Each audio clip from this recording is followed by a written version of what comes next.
Hello everyone, VortexTCG here, and the day is finally among us. We have the brand new restricted list. I'm going to be doing a live reaction of the list. Haven't seen anything so far. So yeah, I've already discussed the stuff that I kind of expect Bandai to hit. I wouldn't be shocked if other things get hit as well, but at this point, I think it's pretty clear cut what the problems are. They're going to ban Marcus, they're going to ban something from Mirage, they're going to ban out probably something like something else maybe from the Marcus lineup, maybe, I'm not too sure. They're probably going to unban the Savior Huckmon, and after that, I'm not 100% sure. So let's get straight into the ban list. It seems like, yeah, so it's currently for release this day, and then we'll discuss all their reasonings as well, because I think it's quite important to actually understand where Bandai is coming from with these hits, so we can get like a better grasp of why they hit cards in the future. So effective on November 17th, 2023, so a whole month ahead. So what that says to me is that there may be some hits that are going to be for the future, so for BT14, but also some stuff that maybe has just come out, which I feel like is going to be the Garurumon stuff. So let's get straight into it. So restricted one, only you can play one card of these, one copy of this in your deck. And the first one is, wow, that's a surprising one. So ST6 Gabumon. So let's go over their thoughts to the effect or the card itself. So Digimon with effects that can attack in succession are able to send targeted cards to the trash at a faster rate than expected, and the output of effects that take advantage of the trash and stability of the deck is higher than expected due to the inherited effect of this card exchanging hands multiple times in one turn. In addition to the above, this card is level 3 and can digivolve into the Gabumon X antibody at 0 cost, so the timing of the inherited effect is highly flexible, which narrows the range of design and of active effects and effects utilizing trash. For those reasons, we have decided to restrict this card to 1 per deck. Right, so the gameplay videos that are coming up are going to be for Garurumon, and this card and the old the Garurumon and the Gabumon are both old, and so they both have one attacking, draw one, trash one, not once per turn. The newer stuff has one attacking, once per turn, draw one, trash one, which I guess is a bit more balanced in their eyes. But I think the benefit of playing this card is, well, the downside of playing this card is the fact that it doesn't have an effect. So the new Gabumon has an effect of gaining memory, and the Garurumon also has a security effect while also drawing one and discarding one. So they're balanced out in such a way because you're only going to be able to get probably like 2 swings per turn. So from this you'll draw 2, discard 2, but from the newer stuff you'll also draw 2, discard 2. So for that reason, I'm not 100% sure if I feel about this hit. I feel like this hit is obviously Garuru is going to be one of the more stronger decks going into future formats as well, so they're going to start banning those cards out. So yeah, I'm a bit iffy on this one. I feel like the other Gabumon, which allows you to draw 2, discard 1 on deletion, is going to be a bit more of a problem. But I understand what they're trying to say here. They just want to limit the amount of cards that your deck can go through. And when I was playing this deck last night, I definitely went through a lot of my deck very quickly. So it's going to suck to see this at 1, but unfortunately that is how it goes. Let's go on to the next hit. And also this Gabumon X antibody part is very interesting to me, because it implies that in future as well, you're going to be playing the Gabu X antibody, the blue one anyways. I don't know, it feels a bit weird to me. So let's go into the next card, and the next card is going to be, wow, okay, so BT2 Gabumon. Ooh, this is problematic, because I think at that point then there isn't any other purple Gabumon that you can play, if I'm correct. So at the moment in my list I play 4 of the new starter deck 1, 4 of the draw 1, discard 1 that just got limited, and then 4 of the X antibody 1. And now you can't even replace it with a Gabumon. So you're gonna, after the ban list, you're gonna have, this deck essentially dies because you don't have enough level 3s unless you start playing stuff outside the archetype, but then it becomes way less consistent as a whole. I'm pretty sure there isn't another Gabumon. Let me know in the comment section down below, but let's read the decision reasoning behind the BT2 Ganon. I think it's pretty understandable why this card's got hit, but let's read it. It is very versatile among the hand exchange effects due to its ability to send targeted card to the trash while increasing the number of cards in the hand with the inherited effect. In addition, since this effect as a level 3 Digi-Evolution source, it can perform this powerful hand exchange at a very early stage, and as a result, it is so powerful that there is no need to use other methods. Thus, we have decided to limit this card. Understandable. I mean, one of the craziest stacks that you can go into is like Demi-Mirror, Gabu, and then Scatter Mode. This hit makes me a little bit worried about the Scatter Mode hit, by the way, because I know a lot of people in the comments were saying about the Scatter Mode getting hit, but I feel like this card might do it in for it. But yeah, I mean, it's a very strong card, obviously, but is it worth limiting? I guess so, but I think it's just a future-proofing type of ban. We've seen these before with like the Weregaruru promo. We've seen it with a bunch of other cards as well. These cards tend to get banned before they actually get really, really good in the format, essentially. So what we have here is just a future-proofing ban, just to make sure that strategies that are going to be coming in BT14, 15, and EX5 are not as strong as they would be usually. So completely understand the hit. Sucks that it's happening now, but hey, it is what it is. And yeah, I mean, pretty solid hit overall. What I'm actually curious about now is the fact that for Garuru decks, after November 17th, do you just go blue build at the level 3s? That's interesting. That's very interesting. So I have to think about that, I guess. But yep, that is the Gabumon.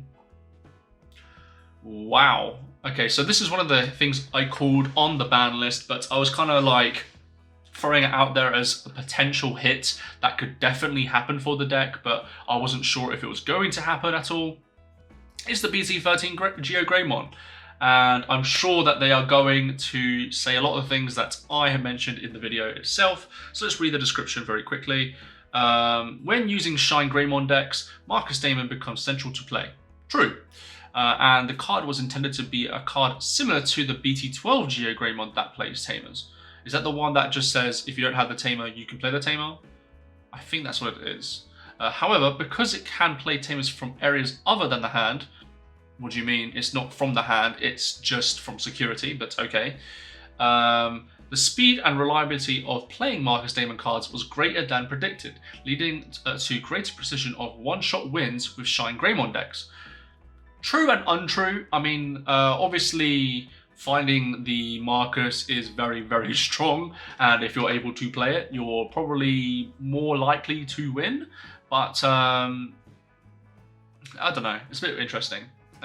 Because this card is a vaccine card, this is another issue. Yellow vaccine decks also allow Tamers to be played at speeds greater than predicted when BT14 Patamon is included. So Patamon is the one that allows you to, I believe, look at your security and then add one maybe. I'm not 100% sure, but very, very strong. So they're talking about future-proofing of this card as well. And the vaccine part is very important because when I was making... It's not very relevant for meta, but when I was making my Phoenixmon, Marsmon deck, this card was definitely a consideration just due to the fact that it is a vaccine and all the cards in the deck need to be essentially vaccine. So that's very interesting as well. In addition, at level 4 or higher, an effect that allows for playing from the security stack instead of from the hand, and because the effect specifies, sorry, I can't speak, red or yellow tamer, the card design is limited to decks that only use red or yellow tamers, and that's the reason why they limited it to one. I completely agree what they're coming from here. This is a card that's going to be problematic in the future. If there is any other decks that play around vaccine cards for red or yellow, you're definitely going to play this card or consider this card just due to the fact that you're able to play just a tamer essentially for free. I'm happy about this hit. I'm happy they didn't hit Marcus. I think if they hit Marcus, the deck is dead. And with a Greymon hit, it's still going to be okay, but not as powerful as it once was. But even in our meta, Shine Grey, like, it did take events obviously, but it also lost to events like from Belphemon, Mirage, etc. So I'm definitely happy to see this hit over the Marcus, but yeah, completely understand their line of reasoning. The one-shot thing is definitely very important, but the thing is with this Greymon is that the one that you want to be playing is the, you know, Digivolve for free one when you swing, but if you're playing this on your turn, you already can't use the start your main phase effect. So yeah, important to know that, but yeah, completely understand what they're going for here. What the hell? Okay, that is an interesting one. Let me just slow this board down a little bit. So EX4 Mt Gamon, was this the hit that I expected from Mirage? No, I don't think it was. So this one is essentially the one that allows you to return a level 4, and also you get to unsuspend if your opponent has 8 cards. Pretty reliable in the deck itself. But let's talk about their reasoning for it, because I think obviously it is very important. When using Mirage Gamon decks, pairing this card's inherited effect with the inherited effects of cards such as the EX4 Gamon or the EX04. What is this? EX4 and then EX04. Like, Bandai, get your shit together. Like, if I'm being honest, like, it's a bit of a joke. As a result, interfering with your opponent's moves by using BT11 Mirage Gamon was faster than other Mt Gamon cards. In addition, the conditions of this unsuspending effect in this card's inherited effect are looser than other Mt Gamon cards, since it activates when attacking, allow for greater attack capabilities. As a result of these two factors, other Mt Gamon cards fall by the wayside, and Mirage Gal decks have a greater stability than predicted. For the above reasons, we have decided to restrict this card. If I'm correct, this is the one that doesn't really work well with Mirage Burst Mode, because you have to do this effect first, but the other effect is mandatory. So it kind of goes against their effects quite a bit. So I don't like this hit from that perspective. I get the idea that they want to make sure that, you know, it's harder for your opponent to, well, it's easier for it to unsuspend when you're on a Mirage Gal, just like the normal Mirage Gal. But yeah, I don't think this is the hit. I think the deck is obviously very strong, and it's going to get stronger when we go into the BT14 meta now that has training cards. But overall, I would have to say that I think the burst mode potentially going to 1 is probably the better hit, just because then the deck becomes way more fairer, because when you're at the high end for Mirage Gal, you end up like essentially unsuspending like 3 to 4 times, and if you swing once or twice beforehand, you do that swing, you essentially end the game unless your opponent has something crazy in security. So yeah, maybe lowering that is probably better than lowering this, because I don't think this unsuspend is that crazy. In fact, there are way better cards probably generically in blue that can unsuspend, maybe. I'd have to check, but or just give like security at +1 or something like that. That essentially does the same thing. So yeah, not crazy about this hit if I'm being perfectly honest. Let's go on to the next card, and it is the Scatter Mode. The Scatter Mode's got a pretty small description on this one, it seems. So, Eismon Scatter Mode. I didn't put this in the video last time because I thought they were going to hit this in a way where it limits the Gabus. But they decided to hit this as well. So not only can you not do the Garuru Eismon thing that allows you to draw, what, 5 cards trash free, and then Demimera for additional draw and discard, but they've hit this as well. So it has long been an effective card in decks that utilize trashing, but its ability to exchange a very large number of cards at level 4 has greatly reduced the usage rate of other cards with hand exchange effects. In addition, the effect is so powerful that deck designs that utilize the trash must be based on this card. I think Bandai have nailed it on the head on this one. There is no reason, if you're playing a discarded deck, there is no other reason to play Eismon, or to play a card other than Eismon Scatter Mode. This card is very, very strong. There's like the meme where it's like, oh, it has jamming because it never dies, but even in the case of it not dying, it has ways that you can trigger the on-deletion by deleting itself, or just by swinging again, so you're able to get an additional security, but also, you know, just apply more pressure as the game goes on. And opponents really don't want to delete this stack, because obviously if you do, then chances are they're winning the game. So yeah, definitely agree with Bandai on this one. I can't believe I actually missed this on my ban list video. I completely forgot about it, but yeah, this card definitely good hit and a good explanation why. Good job, Bandai. Good job, Bandai. Let's go on to the next card. Cards banned lifted. Okay, so we've got some unbans. I predicted Savior Huckmon. That's what I expect to see. But if there is no Savior Huckmon, I think what would be the card that I'd expect to get unbanned if it wasn't Savior Huck? I think someone made a good point about Tommy in the comment section, so maybe Tommy. Yeah, I think it's just Tommy. So let's look real quick, and wow, look at me go. I called it. Greatest Digimon YouTuber ever calls Savior Huckmon the most obvious unban. Let's go. Okay, so obviously this card is very, very powerful. Let's look at their reasonings why they've unbanned this card now, because you can play at 4 going on with the new ban list. In the past game environments when this card was widely used, its effect and the BT6 Jesmon's effect that played System on cards were very powerful. And when the unsuspended effect in this card's inherited effect was paired with the Jesmon's piercing, security stacks could rapidly be ward down without being affected by defensive strategies such as blocker. However, we have determined that decks that can counter these strategies have increased in the recent game environments, therefore they have decided to unrestrict the card. Completely agree. This card essentially doesn't even really work well in the current builds of Jesmon, because you'd rather, when attacking, play a system on so you can go into the CL to digivolve into the EX antibody, for example, the GX, etc.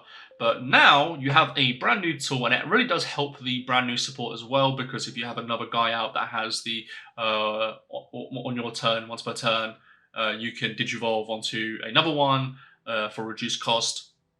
This card makes it way better in that scenario, so I'm a bit worried about that. But overall, the unsuspend doesn't really matter, because you end the turn by blitzing most of the time anyways. So yeah, I definitely do agree that this card has become less and less of a problem.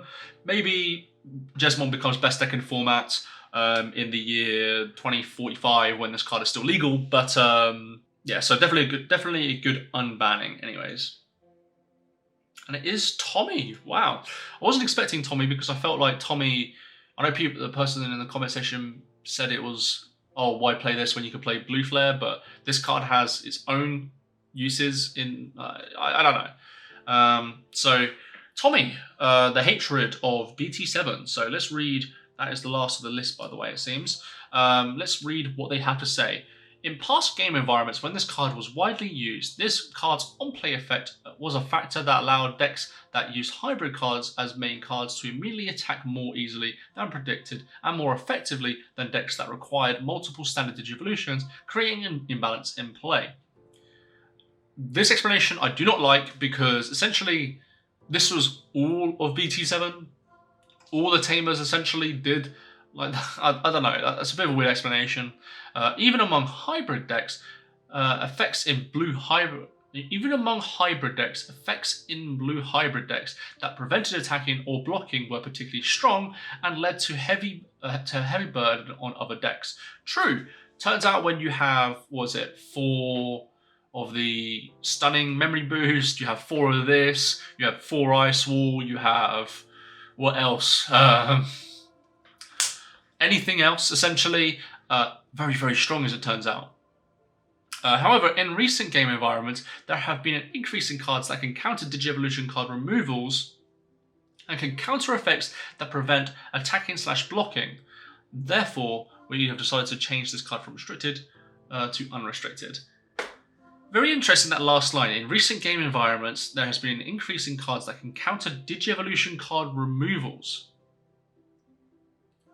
So what was that? Just like source stripping. But the only source stripping deck that... I'm trying to think what actually does source stripping.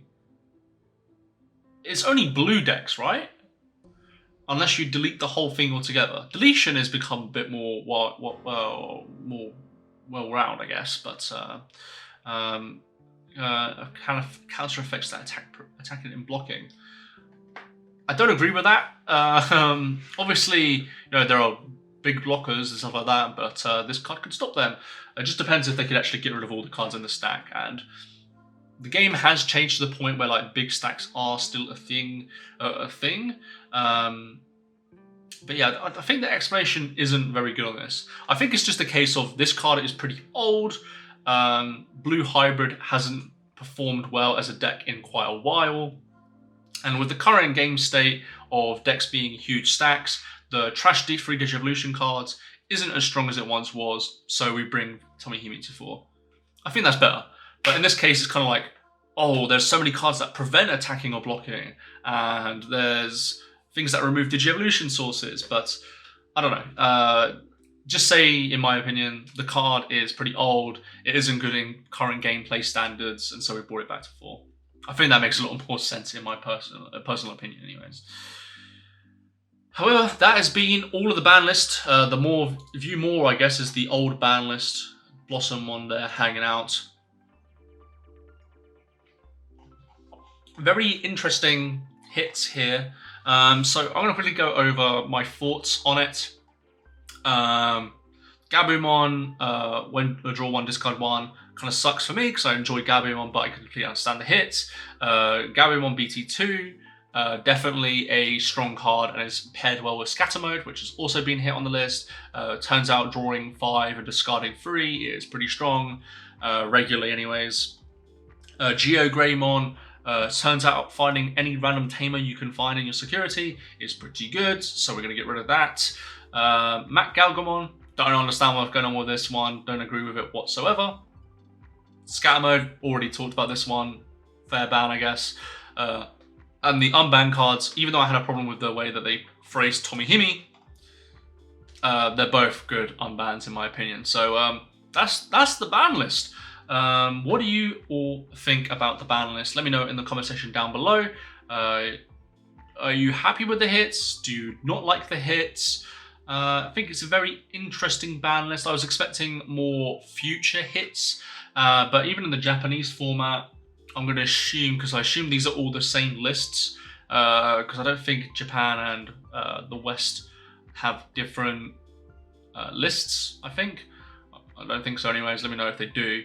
But I thought they would have hit a lot more cards. So I think the issue now that Japan is going to have is that they're going to have to deal with Apocalypse and Deva and all of these decks for a little bit longer. So yeah, let me know what you all think about in the comment section down below. Thank you for watching, and I'll see you all in the next video.